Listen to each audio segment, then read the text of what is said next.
ನಮಸ್ಕಾರ ಗೆಳೆಯರೆ. ಭಾಳಷ್ಟು ಜನರಿಗೆ ಮ್ಯೂಚುವಲ್ ಫಂಡ್ ಅಂದರೆ ಏನು, ಅದು ಯಾವ ರೀತಿ ಕೆಲಸ ಮಾಡುತ್ತೆ, ಅದರಲ್ಲಿ ಇನ್ವೆಸ್ಟ್ಮೆಂಟ್ ಮಾಡೋಕ್ಕೆ ಮಿನಿಮಮ್ ಅಮೌಂಟ್ ಎಷ್ಟು ಬೇಕಾಗುತ್ತೆ, ಈ ರೀತಿ ಸುಮಾರು ಪ್ರಶ್ನೆಗಳಿವೆ. ಮತ್ತು ಅವರು ಅದ್ರ ಬಗ್ಗೆ ತಿಳ್ಕೊಬೇಕಂತ ಆಸಕ್ತರಿದ್ದಾರೆ. ಭಾಳಷ್ಟು ಜನರಿಗೆ ಮ್ಯೂಚುವಲ್ ಫಂಡಲ್ಲಿ ಇನ್ವೆಸ್ಟ್ ಮಾಡಬೇಕು, ಆದರೆ ಅದರ ಬಗ್ಗೆ ನಾಲೆಜ್ ಇಲ್ಲ, ಅದರ ಬಗ್ಗೆ ಸರಿಯಾದ ಮಾಹಿತಿ ಇಲ್ಲ. ಈ ಕಾರಣಕ್ಕೂ ತುಂಬ ಜನ ಮ್ಯೂಚುವಲ್ ಫಂಡಲ್ಲಿ ಇದುವರೆಗೆ ದುಡ್ಡು ಹಾಕೋಕ್ಕೆ ಅನಿಸ್ತಿದ್ದಾರೆ, ಹೆದರ್ತಿದ್ದಾರೆ, ಅಥವಾ ಅವ್ರಿಗೆ ನಾವು ಇನ್ವೆಸ್ಟ್ ಮಾಡಿದ್ರೆ ದುಡ್ಡು ಏನೋ ಕಳೆದು ಹೋಗುತ್ತೆ, ಈ ರೀತಿ ಭಯ ಕೂಡ ಇದೆ. ಇವತ್ತು ನಿಮ್ಮೆಲ್ಲ ಈ ಪ್ರಶ್ನೆಗಳಿಗೆ ನಾನು ಉತ್ತರ ಕೊಡೋಕ್ಕೆ ಪ್ರಯತ್ನ ಮಾಡ್ತಿದ್ದೀನಿ. ಬನ್ನಿ ಗೆಳೆಯರೆ, ಮ್ಯೂಚುವಲ್ ಫಂಡ್ ಅಂದರೆ ಏನು ಅಂತ ನಾವು ಈ ವಿಡಿಯೋದಲ್ಲಿ ತಿಳ್ಕೊಳ್ಳೋಣ. ಮ್ಯೂಚುವಲ್ ಫಂಡ್ ಅಂದರೆ ಎಸ್ಪೆಷಲಿ ಇದು ಇಕ್ವಿಟಿ ಮಾರ್ಕೆಟ್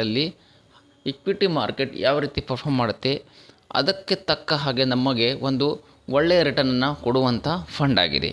ಇವಾಗ ಇಕ್ವಿಟಿ ಮಾರ್ಕೆಟ್ ಅಂದರೆ ಏನು? ಇಕ್ವಿಟಿ ಮಾರ್ಕೆಟ್ ಅಂದರೆ ಷೇರು ಮಾರುಕಟ್ಟೆಯಲ್ಲಿ ಸುಮಾರು 5,000-6,000 ಕಂಪನಿಗಳಿವೆ.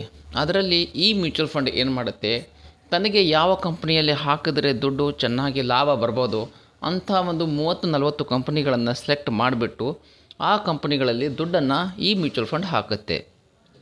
ಅದು ಏಷ್ಯನ್ ಪೇಂಟ್ ಆಗಿರ್ಬೋದು, ಅಲ್ಟ್ರಾಟೆಕ್ ಸಿಮೆಂಟ್ ಆಗಿರ್ಬೋದು, ಟಾಟಾ ಸ್ಟೀಲ್ ಆಗಿರ್ಬೋದು, ಅಶೋಕ್ ಲೇಲ್ಯಾಂಡ್ ಆಗಿರ್ಬೋದು, ಅಥವಾ ಇನ್ಫ್ರಾಸ್ಟ್ರಕ್ಚರ್ ರೋಡನ್ನು ಬ್ರಿಡ್ಜಸ್ಸನ್ನು ತಯಾರು ಮಾಡುವಂಥ ಕಂಪ್ನಿಗಳು ಆಗಿರ್ಬೋದು, ಟೈರ್ ತಯಾರು ಮಾಡುವಂಥ ಕಂಪ್ನಿ ಆಗಿರ್ಬೋದು, software companies Infosys, TCS, Wipro, ಈ ರೀತಿ ಕಂಪ್ನೀಸ್ ಆಗಿರ್ಬೋದು, ಅಥವಾ ಫರ್ಟಿಲೈಸರ್ ಕಂಪ್ನಿ ಆಗಿರ್ಬೋದು. ಈ ನೀವು ಮಾರ್ಕೆಟಲ್ಲಿ ಎಷ್ಟು ಕಂಪ್ನಿಗಳನ್ನು ನೋಡ್ತೀರಾ, ಆ ಯಾವ ಬೇಕಾದ ಕಂಪ್ನಿಯಲ್ಲಿ ಡಿಸ್ಟ್ರಿಬ್ಯೂಷನ್ ಮಾಡಿ ಅವಶ್ಯಕತೆಗೆ ಅನುಗುಣವಾಗಿ ಆ ಸ್ಟಾಕ್ಸಲ್ಲಿ ಮ್ಯೂಚುವಲ್ ಫಂಡ್ ಏನು ಮಾಡುತ್ತೆ, ನಮ್ಮ ಹಣವನ್ನು ಹೂಡಿಕೆ ಮಾಡುತ್ತೆ, ಇನ್ವೆಸ್ಟ್ಮೆಂಟ್ ಮಾಡುತ್ತೆ. ಮತ್ತು ಆ ಕಂಪನಿಗಳು ರಿಸಲ್ಟ್ ಯಾವ ರೀತಿ ಕೊಡುತ್ತವೆ, ಆ ಕಂಪನಿಗಳು ಲಾಭ ಯಾವ ರೀತಿ ಗಳಿಸುತ್ತವೆ, ಅದಕ್ಕೆ ತಕ್ಕ ಹಾಗೆ ನಿಮ್ಮ ಮ್ಯೂಚುವಲ್ ಫಂಡ್ ಕೂಡ ಲಾಭ ಗಳಿಸಿ ನಿಮ್ಮ ಹಣವನ್ನು ರಿಟರ್ನ್ ಮಾಡುತ್ತೆ. ಫಾರ್ ಎಕ್ಸಾಂಪಲ್, ನಾವು ಇಲ್ಲಿ ಒಂದು ಎಕ್ಸಾಂಪಲ್ ತಿಳಿಯೋಣ ಬನ್ನಿ. ನಾನು HDFC ಮಿಡ್ ಕ್ಯಾಪ್ ಆಪರ್ಚುನಿಟಿ ಫಂಡಲ್ಲಿ ನಾನೇ ಇನ್ವೆಸ್ಟ್ಮೆಂಟ್ ಮಾಡಿದ್ದೀನಿ ಪರ್ಸ್ನಲಾಗಿ. ಇಲ್ಲಿ ನೋಡ್ಬೋದು HDFC mid cap opportunity fund. ನಾನು ಈ ಫಂಡನ್ನು ಟಚ್ ಮಾಡಿದ ಮೇಲೆ ಇಲ್ಲಿ ನೋಡಿ ಗೆಳೆಯರೆ, ಈ HDFC mid cap opportunities fund 3 ವರ್ಷದಲ್ಲಿ ಪ್ರತಿ ವರ್ಷ 30.94 ಅಂದರೆ 31% ರಿಟರ್ನನ್ನು ಪ್ರತಿ ವರ್ಷ ಕೊಡ್ತಾ ಇದೆ. ಇದು ತುಂಬ ಒಂದು ಒಳ್ಳೆಯ ರಿಟರ್ನ್ ಆಗಿಬಿಡುತ್ತೆ. ನಾವು FDದಲ್ಲಿ, RDದಲ್ಲಿ, ಫಿಕ್ಸ್ಡ್ ಡಿಪಾಸಿಟ್ ಅಥವಾ ಬೇರೆ ಯಾವುದೇ ಥರದ ಒಂದು ಇನ್ವೆಸ್ಟ್ಮೆಂಟಲ್ಲಿ ಹೋದರೆ ನಮಗೆ 8, 9, 10, 11, 12 ಈ ರೀತಿ ನಮಗೆ ಎಷ್ಟೇ ರಿಟರ್ನ್ ಸಿಗುವಂಥ ಚಾನ್ಸಸ್ ಇರುತ್ತೆ. ಬಟ್ ಮ್ಯೂಚುವಲ್ ಫಂಡ್ಸಲ್ಲಿ ಈ ರೀತಿ ಇರಲ್ಲ. ಸ್ವಲ್ಪ ನೀವು 2 to 3 years, 4 years, 5 years ಇಷ್ಟೊಂದು ಸಮಯ ಇಟ್ಕೊಂಡು ಬಂದು ಇನ್ವೆಸ್ಟ್ಮೆಂಟ್ ಮಾಡಿದ್ರೆ ನಿಮಗೆ 22, 24, 30 ಈ ರೀತಿ ರಿಟರ್ನ್ ಸಿಗೋ ಚಾನ್ಸಸ್ ತುಂಬ ಜಾಸ್ತಿ ಇರುತ್ತೆ.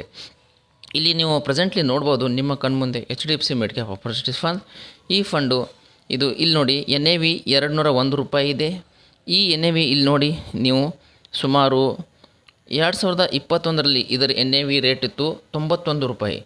91ರಿಂದ ಇವಾಗ ಇದು ಏರಿಬಿಟ್ಟು 201ಕ್ಕೆ ಬಂದಿದೆ. ಈ ಫಂಡು ಕಳೆದ 3 ವರ್ಷದಿಂದ ಪ್ರತಿ ವರ್ಷ 31% ರಿಟರ್ನನ್ನು ಕೊಡ್ತಾ ಇದೆ. ನಾವು 1 ವರ್ಷದ ರಿಟರ್ನ್ ನೋಡೋಕ್ಕೆ ಕೂತ್ರೆ ಈ ಫಂಡು ಕಳೆದ 1 ವರ್ಷದಲ್ಲಿ 53% ರಿಟರ್ನನ್ನು ಕೂಡ ಕೊಟ್ಟಿದೆ. ಹಾಗಿದ್ರೆ 5 ವರ್ಷದ ರಿಟರ್ನ್ ನೋಡೋಕ್ಕೆ ಕೂತ್ರೆ 5 ವರ್ಷದ ರಿಟರ್ನು ಇಲ್ಲಿ ತೋರಿಸ್ತೀನಿ ನಿಮಗೆ. 29% ರಿಟರ್ನನ್ನು ಪ್ರತಿ ವರ್ಷ ಈ ಫಂಡು ಕಳೆದ 5 ವರ್ಷಗಳಿಂದ ಇದರಲ್ಲಿ ಯಾರು ಇನ್ವೆಸ್ಟ್ಮೆಂಟ್ ಮಾಡಿದ್ದಾರೆ ಅವ್ರಿಗೆ ಇದು ಕೊಡ್ತಾ ಇದೆ. ಅಂದರೆ ಇದೊಂದು ಒಳ್ಳೆಯ ಫಂಡು. ಈ ಫಂಡ್ ಏಜ್ ಇಲ್ಲಿ ನೋಡಿ 11 ವರ್ಷ ಆಗಿದೆ ಈ ಫಂಡು ಮಾರ್ಕೆಟಲ್ಲಿ ಬಂದುಬಿಟ್ಟು. ಗೆಳೆಯರಿ, ಒಂದು ಮುಖ್ಯವಾದಂಥ ವಿಷಯ ಎಕ್ಸ್ಪೆನ್ಸ್ ರೇಷೋ.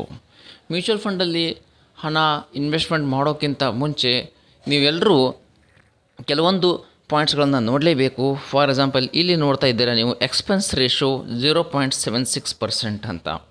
ಎಕ್ಸ್ಪೆನ್ಸ್ ರೇಷೋ ಅಂದರೆ ಏನು? ಈ ಮ್ಯೂಚುವಲ್ ಫಂಡ್ದವರು, HDFC ಮ್ಯೂಚುವಲ್ ಫಂಡ್ದವರು ನಿಮ್ಮ 100 ರೂಪಾಯಿಗೆ 76 ಪೈಸೆಯನ್ನು ಅವರು ಚಾರ್ಜಸ್ ಮಾಡ್ತಾರೆ ಅವರ ಮೇಂಟೆನೆನ್ಸ್ಗೋಸ್ಕರ.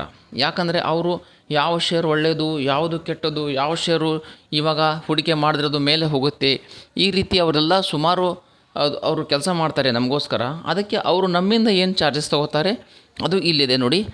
100ಕ್ಕೆ 76 ಪೈಸೆಯಷ್ಟು ಅವ್ರ ಚಾರ್ಜಸ್ಸು ನಮ್ಮಿಂದ ತೊಗೋತಾರೆ ಈ ಫಂಡ್ದವರು. ಈ ಎಕ್ಸ್ಪೆನ್ಸ್ ರೇಷಿಯೋ ನೀವು ಯಾವ ಬೇಕಾದ ಮ್ಯೂಚುವಲ್ ಫಂಡಲ್ಲಿ ಇನ್ವೆಸ್ಟ್ಮೆಂಟ್ ಮಾಡೋಕ್ಕಿಂತ ಮುಂಚೆ ಇದರ ಮೇಲೆ ನೀವು ಗಮನ ಹರಿಸಬೇಕು. ಸಪೋಸ್ ಇದು ಜಾಸ್ತಿ ಆಗಿದ್ದರೆ ಅದರ ಮೇಲೆ ನೀವು ವಿಚಾರನ ಮಾಡಬೇಕು. ಈ ರೀತಿ ಎಕ್ಸ್ಪೆನ್ಸ್ ರೇಷಿಯೋನ ನೀವು ನೋಡಬೇಕು. ಅಷ್ಟಲ್ಲದೆ ಕೆಳಗಡೆ ಇಲ್ಲಿ ನೋಡಿದ್ರೆ ನೀವು ಈ ಫಂಡು ಅಸೆಟ್ ಅಲೋಕೇಶನ್ ಅಂದರೆ ಇವರು ಎಲ್ಲಿ ಹೂಡಿಕೆ ಮಾಡಿದ್ದಾರೆ ಇಲ್ಲಿ ನೋಡ್ಬೋದು ನೀವು. Indian hotels, Apollo tyres, Max financial, the federal bank, Balakrishna industries, ಈ ರೀತಿ ಇವರು ಟಾಪ್ 10 ಹೋಲ್ಡಿಂಗ್ ಕಂಪ್ನೀಸ್ ಬಗ್ಗೆ ಇವರು ಇಲ್ಲಿ ಡೀಟೇಲ್ಸನ್ನು ಕೊಟ್ಟಿದ್ದಾರೆ. ಮ್ಯೂಚುವಲ್ ಫಂಡ್ಸನ್ನು ಯಾರು ಬೇಕಾದವರು ಮಿನಿಮಮ್ ₹500 SIP ದಿಂದ ಸ್ಟಾರ್ಟ್ ಮಾಡ್ಬೋದು. ಮ್ಯೂಚುವಲ್ ಫಂಡನ್ನು ಸ್ಟಾರ್ಟ್ ಮಾಡಲಿಕ್ಕೆ ಯಾವುದು ಪ್ಲ್ಯಾಟ್ಫಾರ್ಮ್ ಒಳ್ಳೆಯದು, ಯಾವುದು ಅಪ್ಲಿಕೇಶನ್ ಒಳ್ಳೆಯದು, ನಾನು ಇದ್ರ ಮೇಲೆ ಮತ್ತೊಂದು ವಿಡಿಯೋ ಮಾಡ್ತೀನಿ. ನನಗನ್ಸುತ್ತೆ ಒಂದು ಇಕ್ವಿಟಿ ಮ್ಯೂಚುವಲ್ ಫಂಡು ಯಾವ ರೀತಿ ಕೆಲಸ ಮಾಡುತ್ತೆ, NAV ಅಂದರೆ ಏನು, ಅದರ ರಿಟರ್ನನ್ನು ಯಾವ ರೀತಿ ನೋಡೋದು, ಎಕ್ಸ್ಪೆನ್ಸ್ ರೇಷಿಯೋ ಅಂದರೆ ಏನು, ಅದು ಮಾರ್ಕೆಟಲ್ಲಿ ಎಷ್ಟು ಸ್ಟಾಕ್ಸಲ್ಲಿ ದುಡ್ಡು ಹಾಕುತ್ತೆ, ಒಂದು ಬಿಗ್ ಪಿಕ್ಚರ್ ನಿಮಗೆ ಒಂದು ಅರ್ಥ ಆಗಿದೆ. ಥ್ಯಾಂಕ್ ಯು ಗೆಳೆಯರೆ. ವಿಡಿಯೋ ಚೆನ್ನಾಗಿ ಅನಿಸಿದರೆ ಲೈಕ್ ಮಾಡಬೇಕು. Thank you.